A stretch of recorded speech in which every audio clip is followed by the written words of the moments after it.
Red. Food red. Raveena வீட்டு family எல்லாருமே உள்ளே வந்ததுக்கப்புறம் ரவீனாவை வச்சு செஞ்சாங்க, ரவீனாவும் மணியையும்.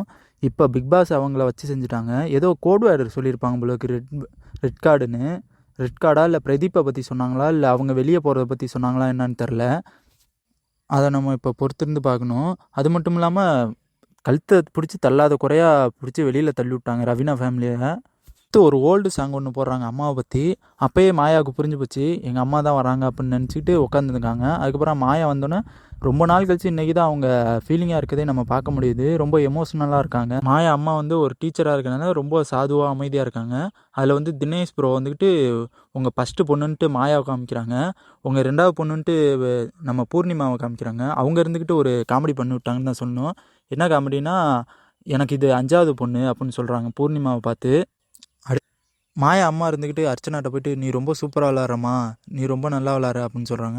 எனக்கு தெரிஞ்சு மாயா அம்மா எதையுமே பார்க்கலன்னு தான் எனக்கு தோணுது. எபிசோடில் எதுவுமே பார்க்கலன்னு தான் எனக்கு தோணும். அடுத்து மாயா அம்மாவுக்கு எல்லாருமே டீ காஃபி எல்லாமே இப்போ தேவையானதெல்லாம் எடுத்து கொடுத்துட்டு பேசிக்கிட்டு இருக்காங்க. அடுத்து வந்து ரவீனா ஃபேமிலி வருவாங்கன்னு தான் நான் எதிர்பார்த்துக்கிட்டு இருக்கேன். ஏன்னா ரவீனா ஃபேமிலி வந்தால் தான் ரொம்ப இன்ட்ரெஸ்டிங்காக இருக்கும். அது மட்டும் இல்லாமல் நம்ம ரவீனா வந்து ரொம்ப சோகமாக தான் உட்காந்துருக்காங்கன்னு எனக்கு தோணுது. பார்க்கலாம் ரவீனா வீட்டு ஃபேமிலியில் சொன்ன ரெட் கார்டு பிரதீப்பை பற்றியா இல்லை ரவீனாவை பற்றியா என்னன்னு தெரில.